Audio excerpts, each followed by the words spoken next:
Welcome to this week's episode of the Everything Went Black podcast. I hope everyone's doing well. A while back, we had Drugoth on primarily to talk about music, creative process, and that sort of thing. However, we touched on a mutual passion that we both share, and of course that's martial arts and training.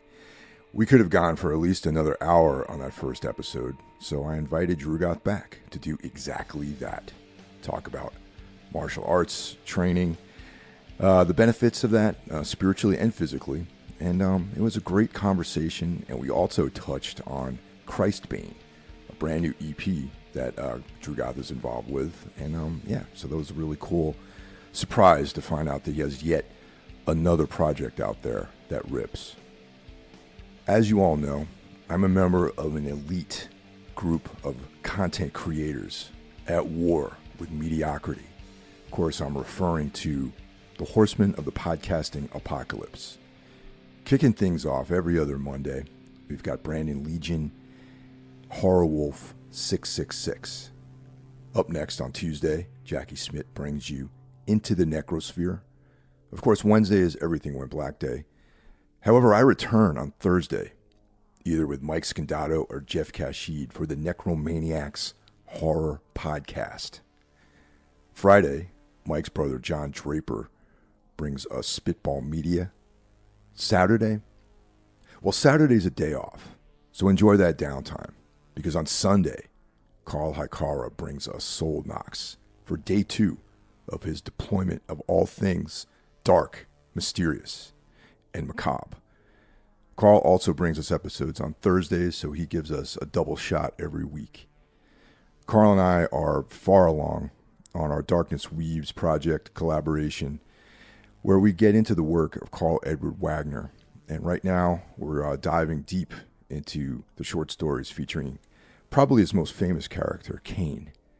And out there, lurking in the shadows, Iblis Manifestations, brought to you by Cheyenne of the great band Trivax. If you dig the show, definitely share it with your friends. Give us some likes, follow us on social media, that sort of thing. But you can also get deeper involved by joining the Patreon. And for as little as $1 a month, you get bonus content. For $5 a month, you get bonus content plus early access to the shows. And for $25 a month, you can become a sponsor. Welcome back to the show. Good evening for you, and good morning for me, I guess. Thank you for having me once again. Of course. This is kind of like a part 2 of our previous conversation, which happened a little while ago. The first part 1, we focused mostly on music and creativity and that sort of thing. We touched on it a little bit, and you and I have had a lot of exchanges about it offline, about our own journeys with martial arts, and we had a pretty interesting conversation about that, and I just wanted to find out more, because that plays, you can't really be a halfway in person when it comes to training. You either have to do it or not do it. You know what I mean? And I always find it interesting when other fellow musicians are into those types of pursuits. So how did you get started with all this stuff? I agree with what you said. You can't just dip your toe. You've got to go either fully in or not at all. So I started when I was 25, I'm pretty sure. And I remember it distinctly. It was the first day I started training was Boxing Day. And it was actually my bandmate, Shograth. He wanted to do MMA, and there was a gym in our little local area. And he kept asking me to do it with him. And I was like, nah. To be totally honest, I thought it was I'm not into sports at all. And I thought it was pretty lame, especially like wrestling and grappling. 2 grown gentlemen sweating and rubbing up against each other didn't appeal to me. And I got into a lot of fights in school and growing up. So I thought I could handle myself when it came down like toe to toe. But I was quite wrong after my years and years of training now. But yeah, I started Boxing Day when I was 25, whenever that was.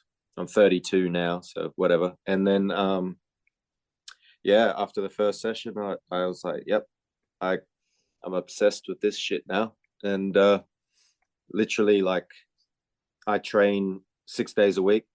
5 of those days are at the gym, um, like the normal weekly classes, normal training, and then one day over the weekend, I kind of just focus on a particular technique, and I use that time on the weekend to kind of just annoy the shit out of my sensei and just pick his brain and just ask him the correct questions. Like, he'll teach you a particular technique, but I will ask him, why do we do it this way?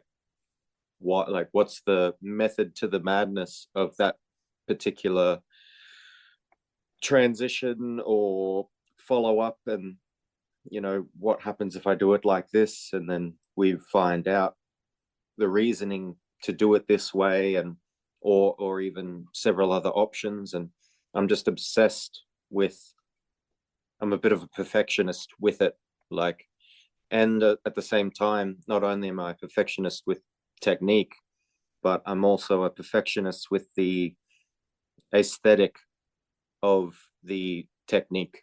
Like, if there's a technique that I'm learning or doing and I don't like the way I look when I do it, I will do everything in my physical power to make it look better.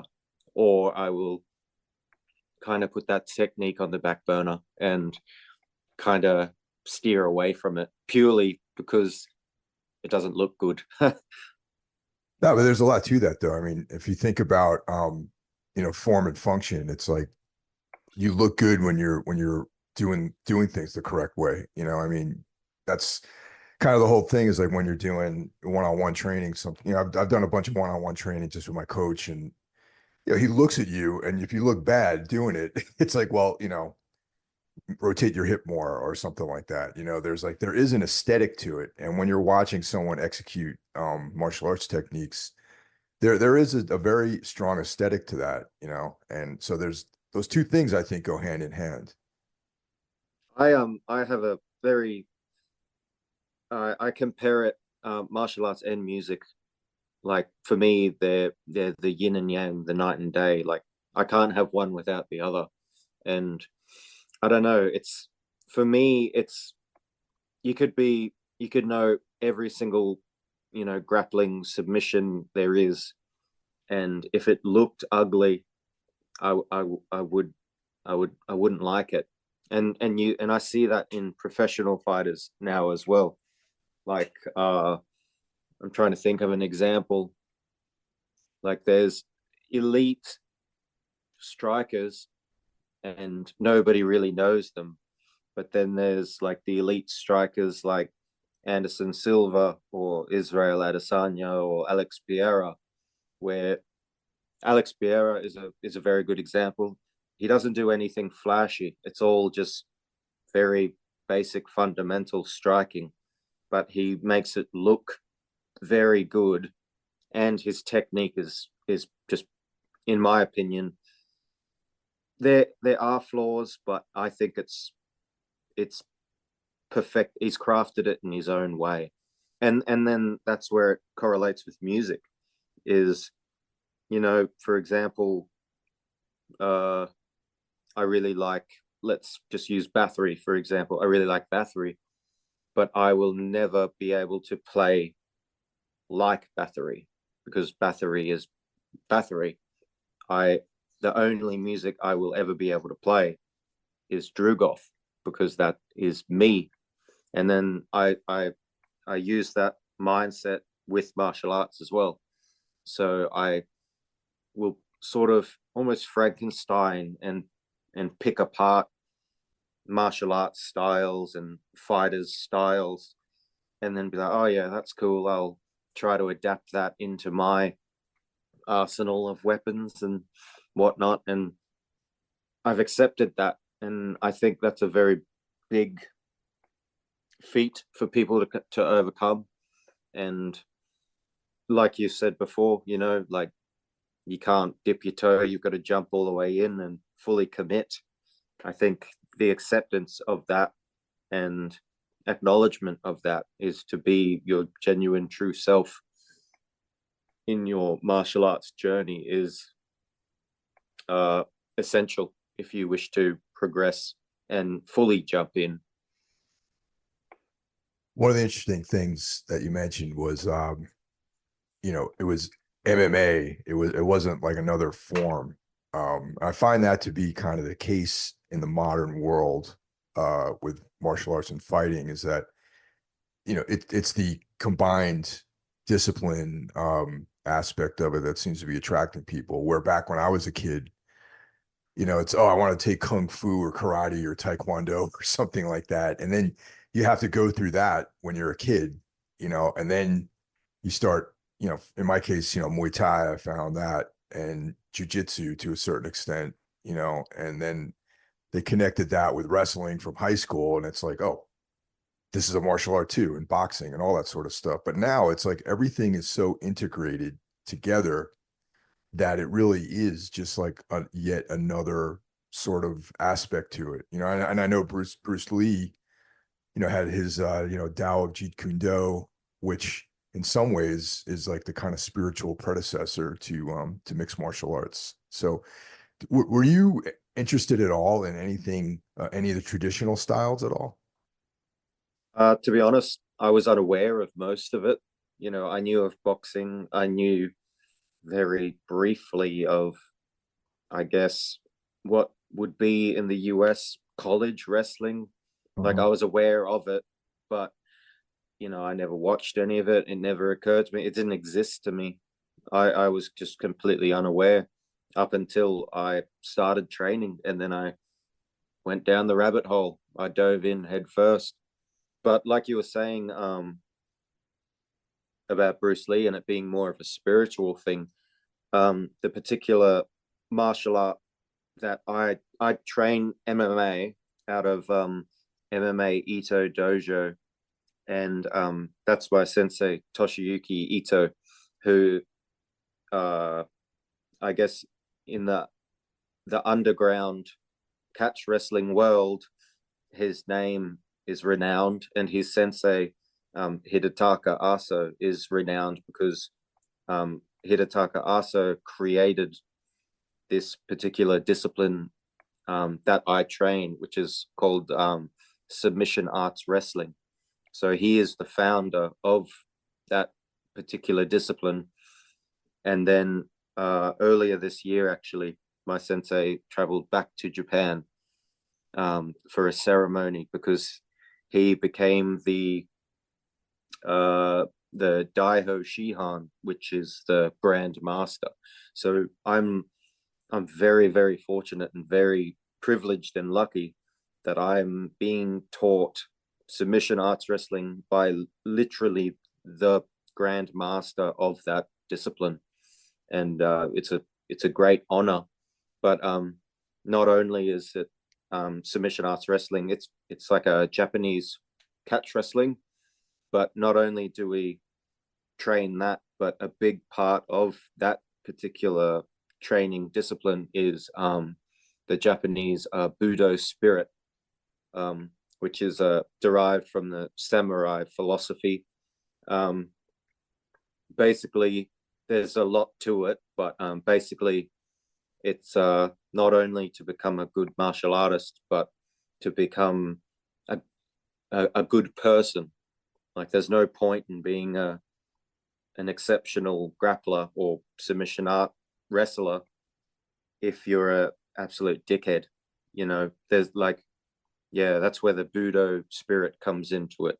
The showing and expectation of honor and respect, which I think is sadly forgotten, especially in MMA. And I'm seeing a lot of it being uh, forgotten and disrespected in the Brazilian jiu-jitsu and grappling tournaments nowadays, and that comes with the trash talking and the disrespect and all of that sort of stuff. But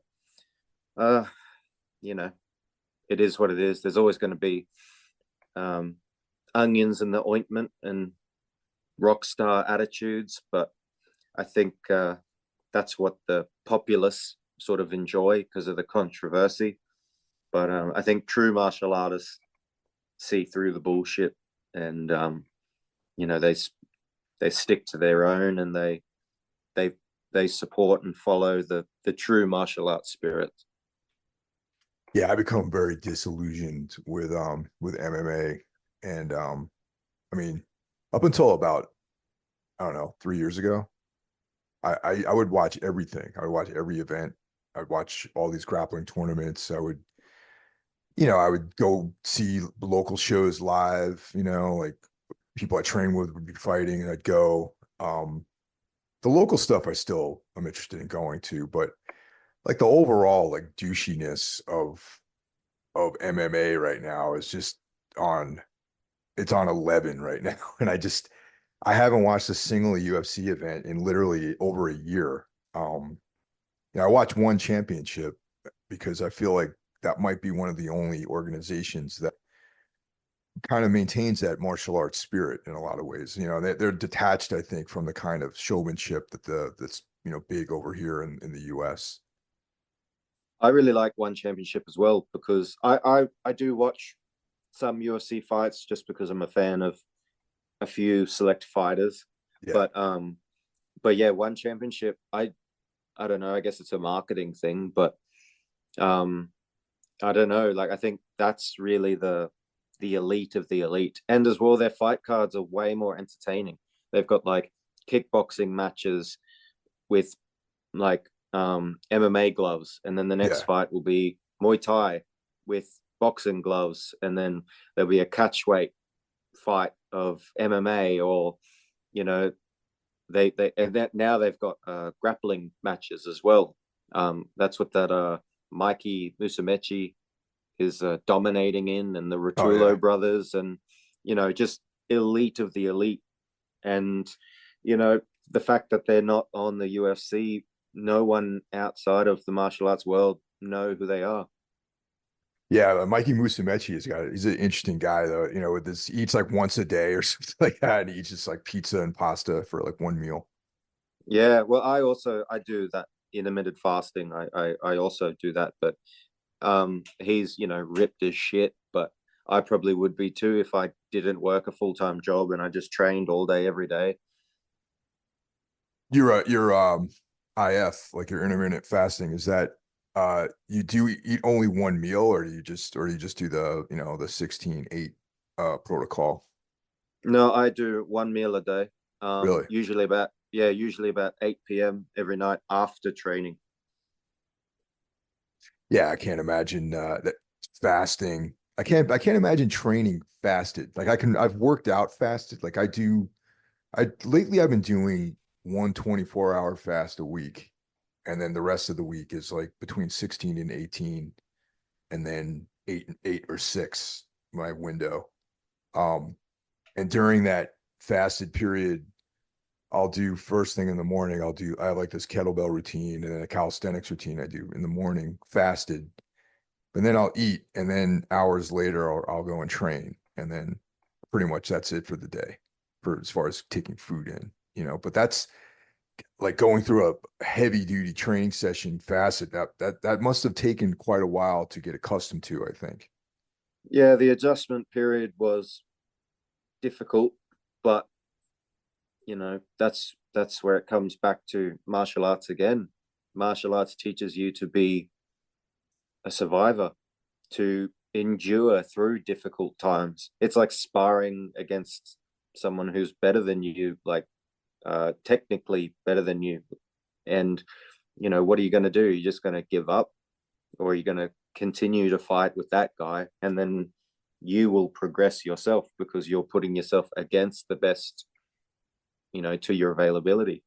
But I do it just purely out of discipline. Of course, I drive past a bakery or something. Well, I work in aged care as well, and all the nice old ladies with their home cooking. They're like, "Oh, I've made you these cookies or something, and would you like one?" And I have to be an asshole and just be like, sorry, I will have one later after my Yeah. dinner, but I can't have one right now. And all of my regular customers, or clientele, they understand why or that I do it. They don't understand why, but they know that I do it. But I'm very true to it. I nothing but black coffee with no sugar, no milk or anything added to it, just water and straight coffee, or black tea if I'm feeling adventurous. But apart from that, it's just yeah, pretty much one espresso in the morning and then water for the rest of the day, and that's Yeah, it. that's pretty much how I roll. Like Yeah. that's pretty much the only thing you really see me drinking is coffee and water. That quick question about coffee, because that's another passion of mine. Is is drip coffee big in Australia or is it espresso like in Europe? Yeah. Well, funny you say that. That's another passion of yours. I was a coffee roaster and working in the coffee roasting industry for the last like 12 years. Only recently have I given that the ass and become a aged care worker. I appreciate that vocation.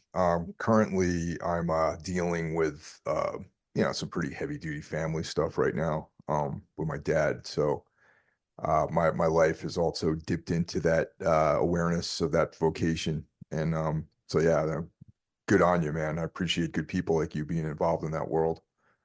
Oh, I don't know, and the reason why I jumped into this profession was I was working, like 8 to 10 hour days, making a rich person even more rich, and still going to training and this and that. But I think it was through my martial arts and meditation and embodying the Buddha spirit. Um, I through and yeah, with the meditation, just it occurred to me, what am I actually doing? Like, am I am if I was to not be here tomorrow, like I'm just a replaceable number. Although coffee roasting, especially in Australia, was and is a bit of a niche sort of profession. So I was very sought after. But yeah, I just had that epiphany that um, like I'm not making anybody happy apart from the myriad customers who come in and order coffees from the baristas up the front. But yeah, I don't know. It just occurred to me like I had more to give, like from the heart and the soul to people. So I just fell into this job, and I make some senior people's days better, and that makes me feel better. Therefore, I'm in a happier mood when I go to training.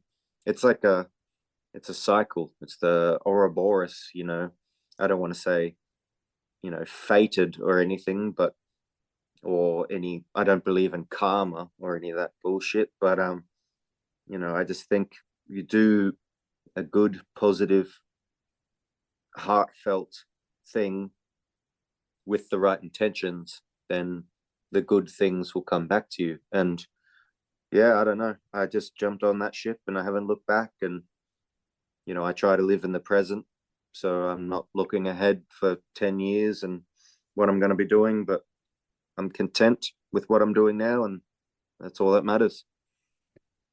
Even that statement right there about living in the present and with intention are things that it's that intangible thing you get from training too. I mean, being involved in martial arts, there's a lot of younger guys at my gym too.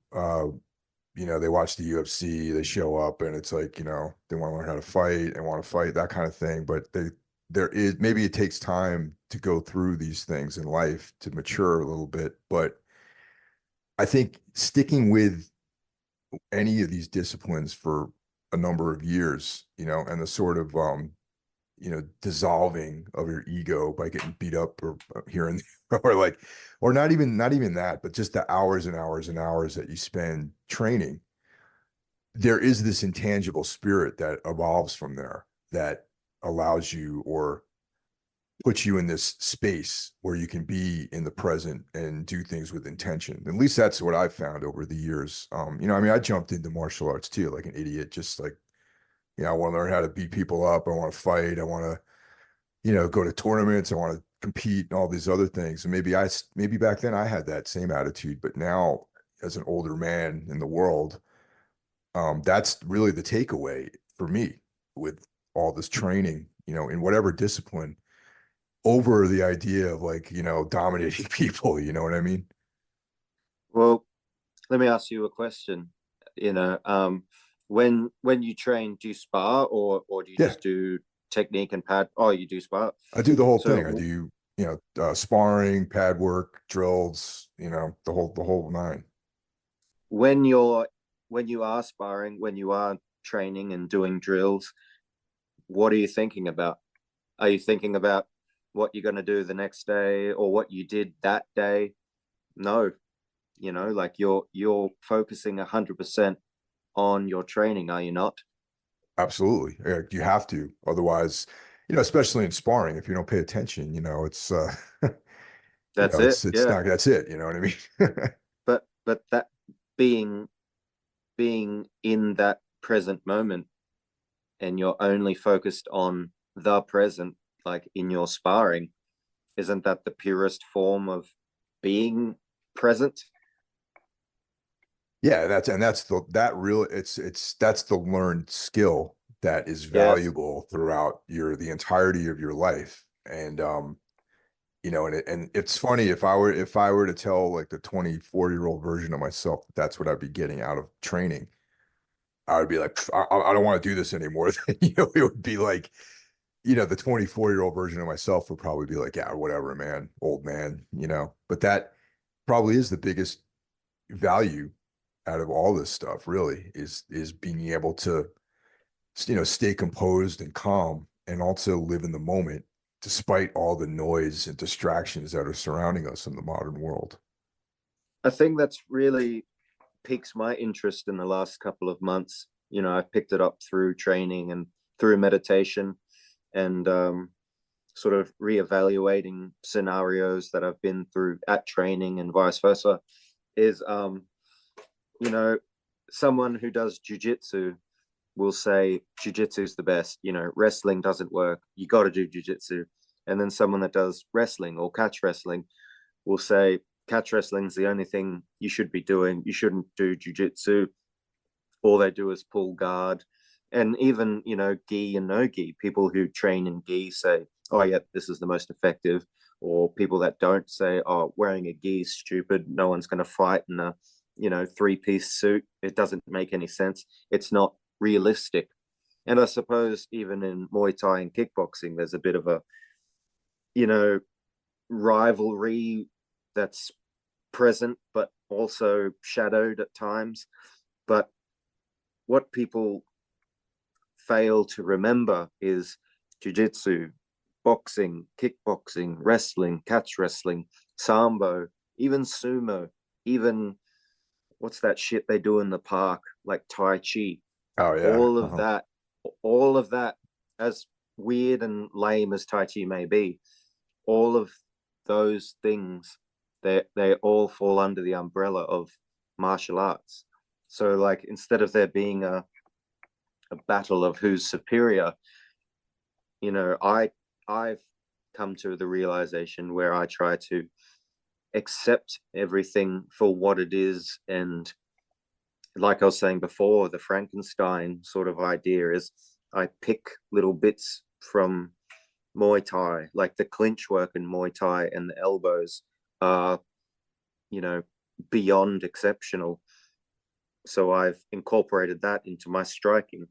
And then the way that Muay Thai does kicking, where their lead hand, they swing it back behind their body for speed. Like, I'm not saying that it's a bad thing or a good thing. Everything has its purpose. So the arm swing is for speed. But then again, I time that when I'm sparring with someone. So when I time their, I know their hands swinging back. So I counter with a punch, and I can punch faster than people can kick. But everything has a purpose.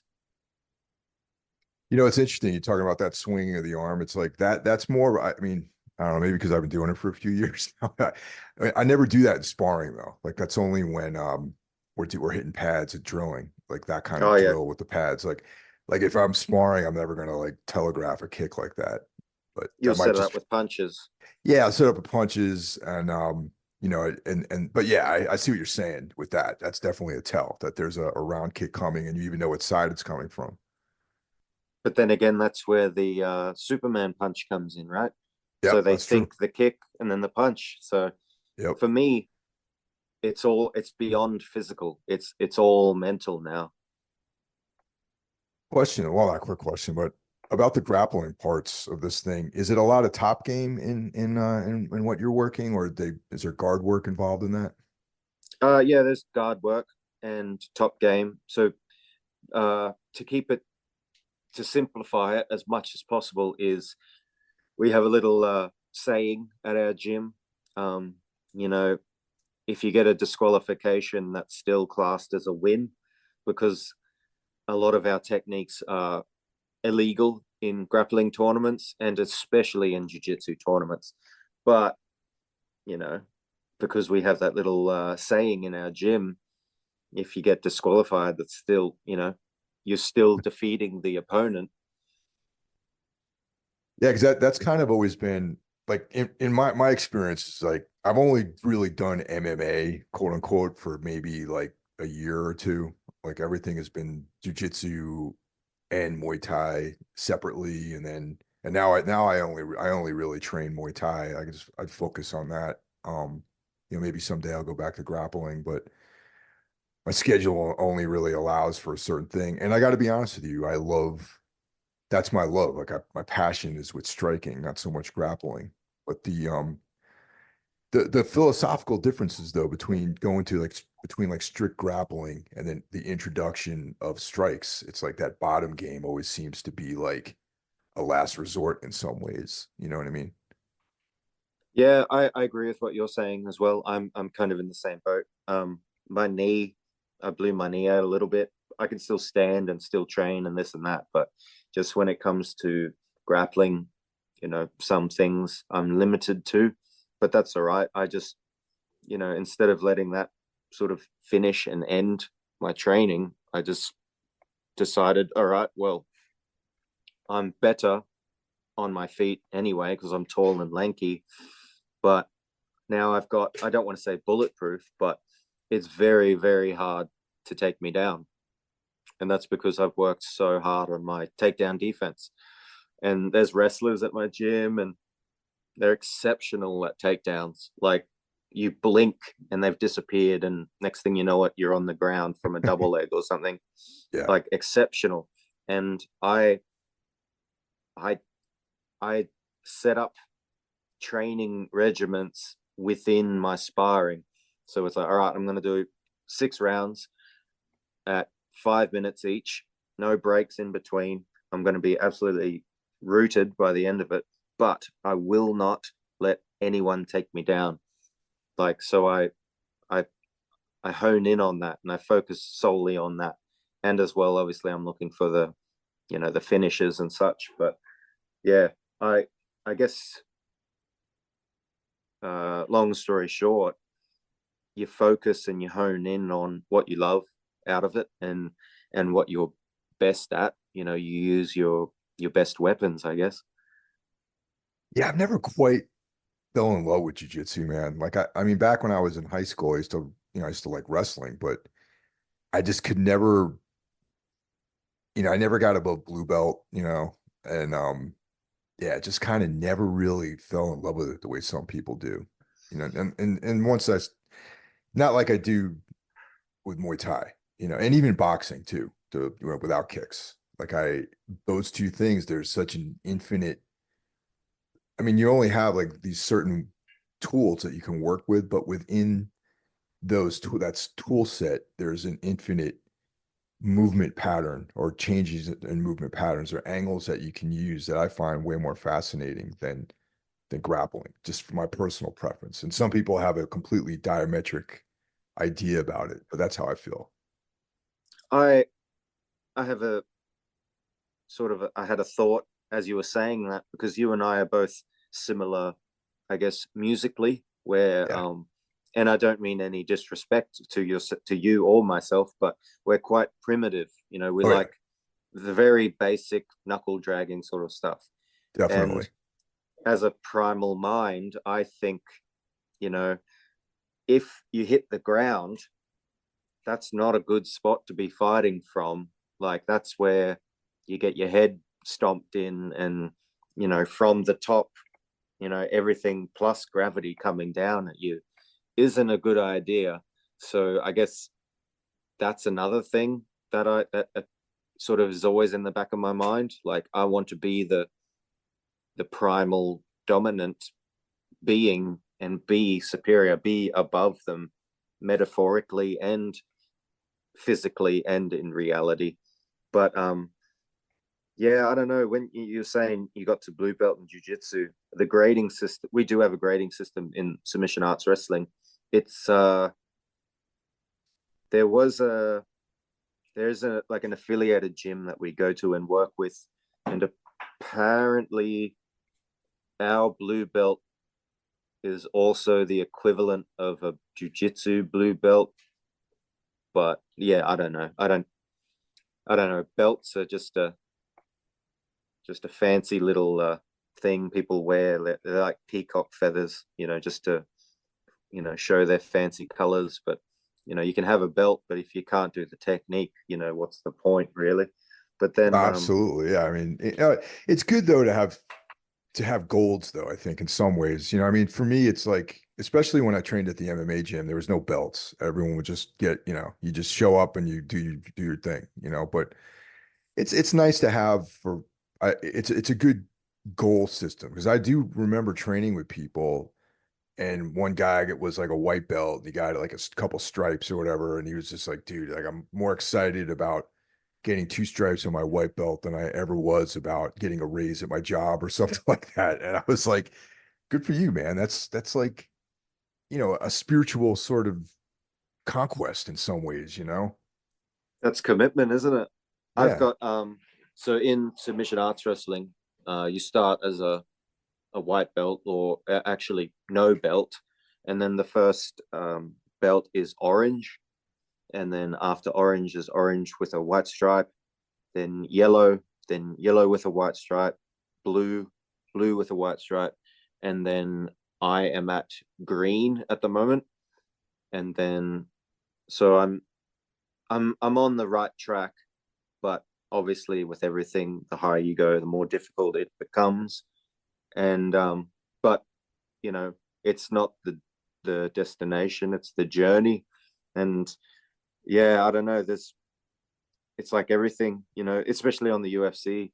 They're like, oh, there's this dude, and he's a black belt in jujitsu, and he's a judo master, and this and that, and then you see them on the ground, and they look like turtles on their back. They don't know what to do. I was like, well, how are you a black belt? Like, it doesn't make sense. But then again, there is a huge difference that I've noticed between like someone who's an exceptional jiu-jitsu fighter is different to someone who's an exceptional jiu-jitsu fighter in the MMA world. Like you could be, Mikey Musumeci, for example. He's great, he will rip your leg apart, he will choke you before you know it, or armbar you or whatever you want. But would he be able to do that while someone's trying to cave his head in with elbows? You know what I mean? That's where it comes down to. They're two different worlds, and that's, I guess, by definition, what mixed martial arts is. Yeah, that's always the big differential right there is and kind of the converse is the same even with strikers too. I mean we've even seen that with elite strikers coming over, say from like Glory Kickboxing or something that end up in the UFC and they just get taken down, and with exceptions, Israel Adesanya was and Alex Pereira were both, big names in glory, and obviously now they both have had titles in the UFC. But but yeah, it's kind of like both ways, I guess, in some respect. I think it's funny, like you were saying, Alex Pierre and Israel Adesanya, like they're exceptional strikers. It's like I don't box, but I do go to a boxing ring like once or twice a year because a friend of mine like trains there, and I do some rounds with their boxers, and I know that they're just sort of playing with me, and like it is just light sparring, and I do get some shots in, but there's like a mutual respect. Like they know one leg kick from me, and that's it, game's over. Or if I shoot and take them down, and they won't know what to do. But me trying to outbox them is it's a fool's game. And that's why I don't understand these people are at a professional level. Imagine like Alex Pereira, he's in my country at the moment doing like seminars. I was going to go, but my sensei is sick at the moment, so I've been running the gym. But that's all right. That's more important than seeing a celebrity. But I did want to go see him do some pad work and just study him from, I guess, a closer rather than YouTube aspect. But I don't know. He's not small. He's about 6'6" or something. I know he walks around at about, oh, I don't know what the US pounds or whatever it is, but he's over 100 kilos, whatever that is in pounds, and he's an absolute fucking killer. Like Yeah. you do, why does anybody in their mind, why do their coaches think, yeah, man, yeah, try to stay on your feet and box and kickbox with this guy? Like that's the dumbest shit. There's what yeah, whatever, you could land a lucky shot, that's cool. But fucking hell, he is a professional. He was like what, double champ in two different weight divisions in kickboxing, in the elite glory kickboxing. It's like that's just a dumb fucking idea. That's like pissing your pants and touching an electric fence and hoping that you're not going to get electrocuted. Like it's just shoot a double leg, put him on his ass, then maybe you've got a chance at submitting him or something. But I just don't understand how people continuously try to stand with these people who are elite kickboxers. But whatever, I guess that's ego. And then that circles back to a bit of a mantra that I always recite to myself, always, constantly, like every minute of every day is it's one of my goals for the last couple of years. And that not only martial arts, but in life is to completely eliminate my ego and to just be, once again, be present. Yeah, I mean, I think Adesanya and Pereira are probably one of the only two fighters that'll get me to watch the UFC these days. I mean, I've been following both of those guys since they were in glory, and the others, man, I'm not interested, man. I just cannot bring myself to watch an event and not get completely disgusted by everybody that's fighting. Yeah, well, especially like you see some striking like flurries in the UFC, and it's just haymakers. Like there's no thought, there's no setup. It's disgusting to watch. But exact like there's an Australian fighter in the UFC, Tai Tuivasa. Yeah. You know, lovely fella, no doubt. Probably a really good guy. Is the guy that does the shoeies and shit, Yep. Is that a which thing is fun. over in Australia? Actually, I've always wondered, is that if that's that like a thing that happens down in Australia? I can't say yes or no. I'm straight edge, so I Yeah. have no idea. I don't go out. I don't associate with drinking at all. Like it's Friday night here, and I've literally just had my dinner and doing this, and then I'm gonna go to bed because I got to go to the studio in the morning and work. But I don't, going out and drinking. I don't know. But you see him, he even Derek Lewis, like Yeah. they're both they're funny dudes, they're characters, but there's no skill there. They're just throwing haymakers, and whoever lands the punch first, wins. And they just have a run of luck and, land a few big shots, and that's it. But don't get me wrong, I would no way would I want to get hit by one of those motherfuckers. That Oh would no. punch a hole in my head. Yeah, you might not wake up from something like that. Yeah, Um, yeah, dude, I just like it's the same like the UFC has turned into like new metal or something like that. You know what I mean? It's you know, I understand why people it's the same about new metal. I understand why some people liked it, but it's not for me anymore. It's not for me at all. I just it's a little bit like it's a little bit like WWE or something. Like people are yeah, more interested in, oh, he said this, and oh, he's gonna do that. And like Conor McGregor is, he's a he's a two-sided coin. Like, my opinion on him as a martial artist, he's very good. His striking's not bad. He's a southpaw. I'm a southpaw as well. So I watch his fights and I study. Oh yeah, I see how his body movement is actually exceptional, and he's he's not the best martial artist, but he is good. But it wasn't his skills that got him where he is. It was his big mouth, and that's the part of martial arts I despise. Is the reason he's so popular is he talked down and he disrespected people, and and that's what martial arts isn't about. Well, another example, which is proves the insanity of it all. Demetrius Johnson, yes. like who the fuck does a suplex, then catches a dude mid-air in an armbar? Like, I've never seen. No one's ever seen that shit in their life. Like, that was the most extreme shit. But because he was respectful and shook hands and was very well spoken and never trash talked or anything, no one outside of like martial arts world knew who the fuck he was. And then the UFC Yeah. cut him, and he goes to one organization, just tears shit up over there, and finally, thankfully, he's making some good money. I'm hoping anyway. Yeah.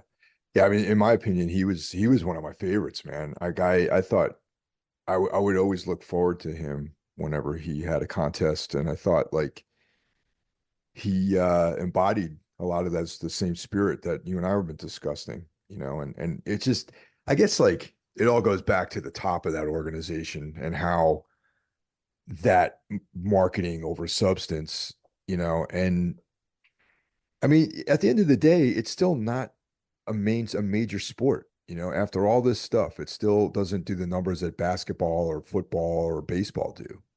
It's what's the payoff? Like, what's the return on investment if you're gonna like degrade yourself like that? You know what I mean? Yeah, well, I don't know. I as well. You see, like the UFC, or is it Dana or whatever? They do that power slap shit. Oh God. Like, what the? I'm sure there's something behind it apart from money. But like, I don't understand. I've never watched it. I can't bring myself to No. watch it. But is it like, do they flip a coin? Oh yeah, you go first. One guy slaps the shit out of the other guy. Like, how do you train for that? How do you condition yourself for that? Like, it's just, you might as well just get. It's like that. What's that Jackass TV show? It's just Yeah. dumb shit. There's no skill. It's like, cool, you're a 7 foot Samoan that weighs 300 kilos. Slap this dude in the face, and I'll give you a check.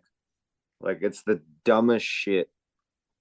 There are even weight categories. Like, is it, I, so you might have a I have 300 no pound idea. guy like slapping a 125-pound guy.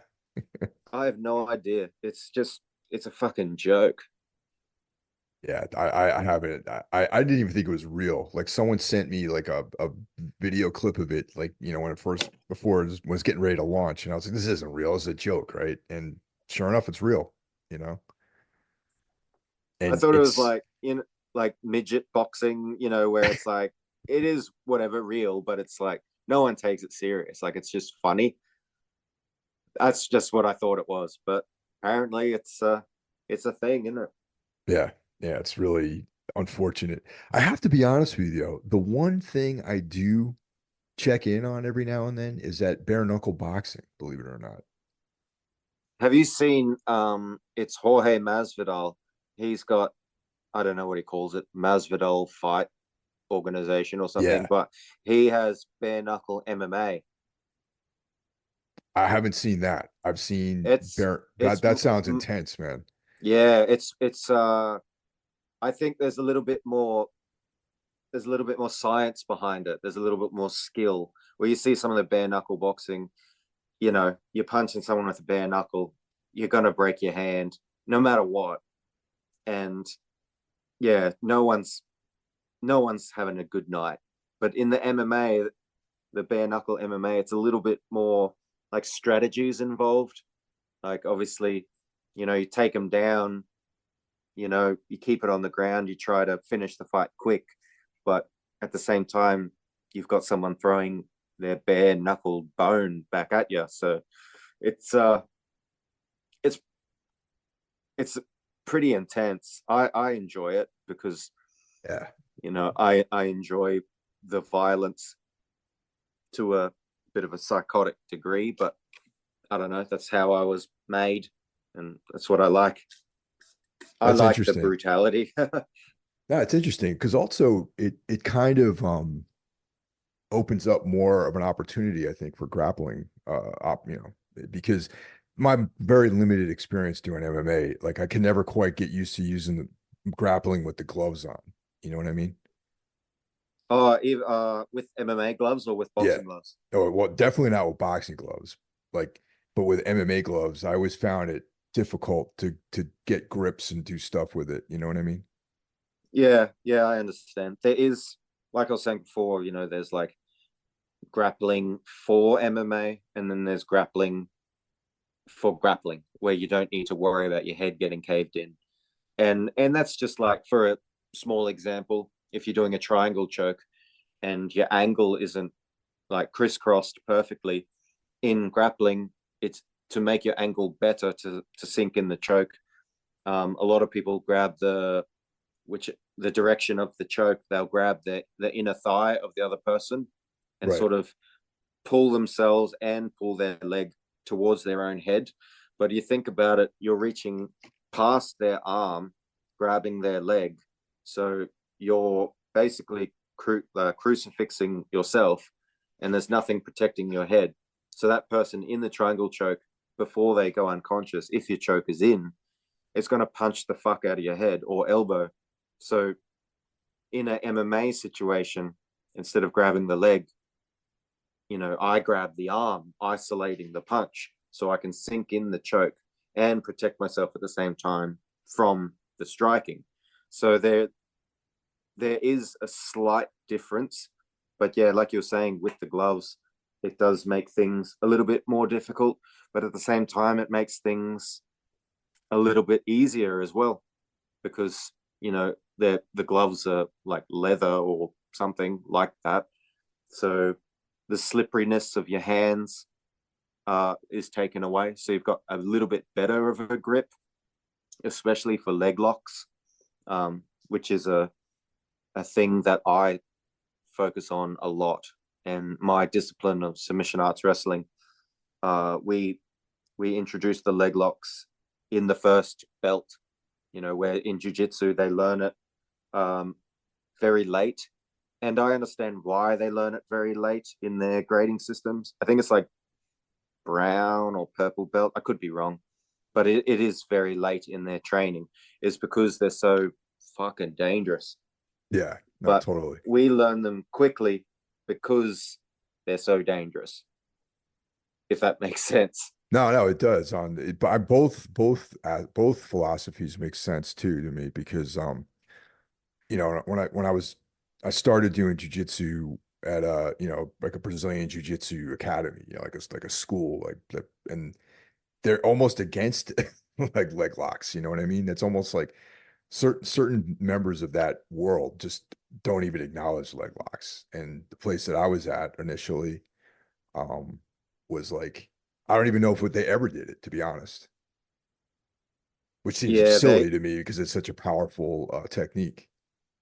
they're very, very dangerous. But that's kind of like my gym in particular. We're like renowned for, oh, they're the guys that just they have exceptional double leg takedowns, and if they get your leg, someone have the ambulance on speed dial, because and I like that sort of fear that we protrude, but I'm not a dick. Like, I'm not going to rip someone's leg apart. I get the position depending on the leg lock. Like, if it's an Achilles, I can put it on and they'll be like, holy shit, that hurts, and they'll tap.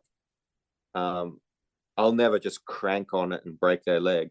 Same with a toe hold or a knee bar or something. Like, those ones you can feel and be like, yep, that sucks, I'm gonna tap, or whatever. But a heel hook, there's there's no, oh shit, that hurts. I've got your leg, and then it's like a flicking on a light switch. Like, I've got the leg, and then I'm flicking the switch, and something in your knees just popped and torn, and yeah, there goes your ACL or your MCL or whatever else.